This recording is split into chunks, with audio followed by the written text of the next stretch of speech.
façade est l'une des stars de notre cathédrale. Une des images fortes que les touristes retiennent de leur visite à Strasbourg, une des images classiques dans les représentations des Strasbourgeois. Il suffit de regarder combien de fois ces rayonnantes couleurs ont été utilisées sur les souvenirs et les cartes postales, sur les gadgets promotionnels, les éventails de l'association des vitrines de Strasbourg, sur les publicités de la ville des congrès. Lorsque je remonte la rue Mercière, cette rosace me captive. Oui, elle capte l'attention, elle attire, hypnotise, focalise le regard pour s'approcher et découvrir au fur et à mesure toute l'immensité de cette façade. Cette rosace, je l'ai à portée de main lorsque je remonte de la crypte le dimanche matin après la messe de 8 heures. Là, au haut de l'escalier, oui, elle s'est installée juste là, en haut des marches. Et comme un cadeau, elle accueille alors aussi les jeunes de la maîtrise Notre-Dame quand le mardi soir, ils sortent de l'office justement à ces escaliers de la crypte. Le chanoine Eckert s'est amusé à la capturer. Le matin, à 6 heures.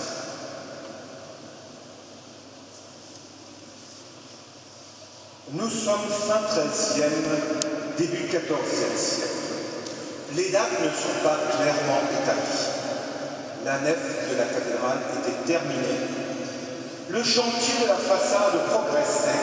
On avait déjà construit les 3 portails, on allait monter plus haut et surtout, il fallait fermer le vaisseau de la nef. On va donc faire cette partie centrale de la façade avant les tours de part et d'autre. C'est l'époque de maître Erwin de Steinbach, auquel va succéder en 1318 son fils Johann. Les plans changent.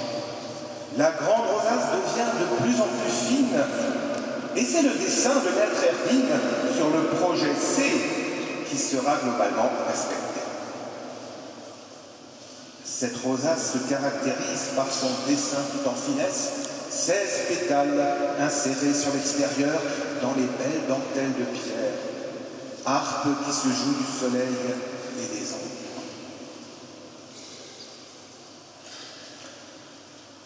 La légende nous dit que c'est un orfèvre qui signe la réalisation des vitraux et non des maîtres verriers. Son atelier était au fond d'une cour de la rue des Orfèvres voisine. Pour faire étinceler les rayons de la rose, il aurait mélangé à la pâte de verre de la poussière de diamants et des pierres précieuses.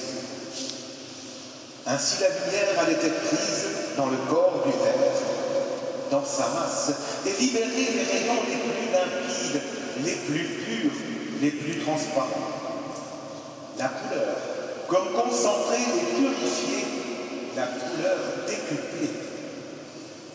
De la nef, en effet, comme ici au midi, elle illumine le narthex, elle fait face à la croix du cœur.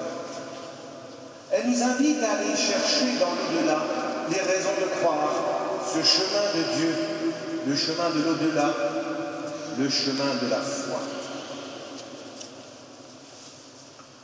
16 pétales rayonnantes, chacune doublée en 2 lancettes et se terminant par des oculus trilobés. Cette rosace n'est habitée ni de prophètes, ni de saints, ni d'anges, comme c'est souvent le cas ailleurs. Quelle lecture en faire alors? Certains auteurs en font une à partir des couleurs en cercles concentriques. Et ils nous disent que la rosace nous raconte la Genèse. Voyez ce premier cercle de lumière blanche, il irradie de lumière. Et Dieu dit, que la lumière soit, et la lumière fut.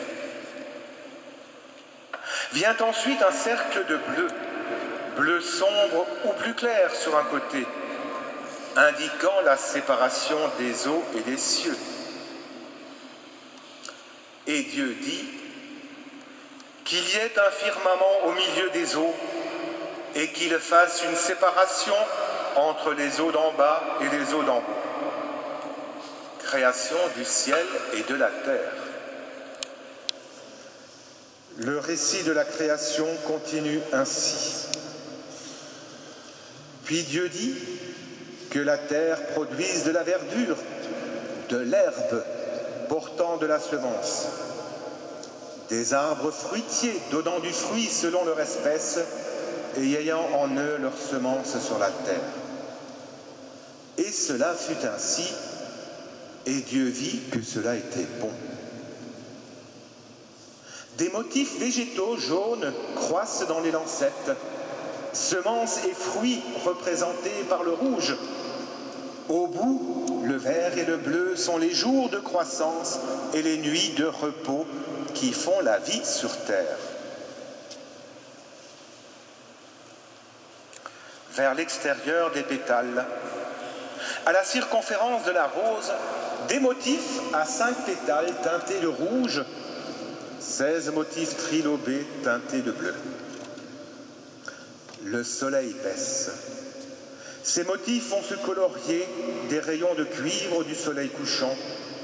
Ils vont s'illuminer de jaspe, d'ambre. Parure pour l'épouse, parure pour la Jérusalem céleste.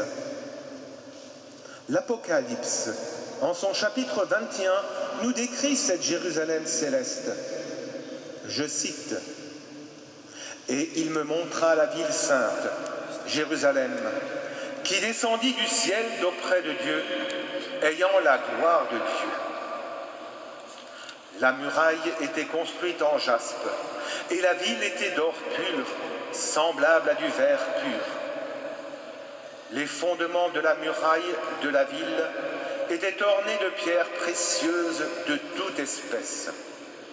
Le premier fondement était de jaspe, le second de saphir, le troisième de chalcédoine, le quatrième d'émeraude.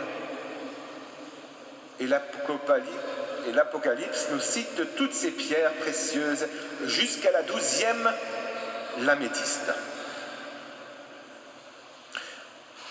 La ville n'a besoin ni de soleil, ni de la lune pour l'éclairer, car la gloire de Dieu l'éclaire, et l'agneau est son flambeau. Et l'Apocalypse encore continue. Il n'y aura plus de nuit, et ils n'auront besoin ni de lampe ni de lumière, parce que le Seigneur Dieu les éclairera. La rosace à 21h. L'histoire aussi va marquer cette rosace. D'abord, le 24 juin 1840, un orage de grêle va sérieusement l'endommager. Ensuite, la guerre, 1870, la rose sera mutilée. Les restaurations, néanmoins, fidèles à l'original. Ainsi, aujourd'hui encore, cette rose sera l'intermédiaire entre la gloire de Dieu, intermédiaire vers ce soleil que nous ne pouvons voir en face, ce soleil dont la splendeur et la lumière nous dépassent, nous brûlent de sa gloire, notre Dieu. Notre rosace chante la gloire de Dieu. D'ailleurs, souvent en musique, notamment avec sa voisine, les grandes orgues.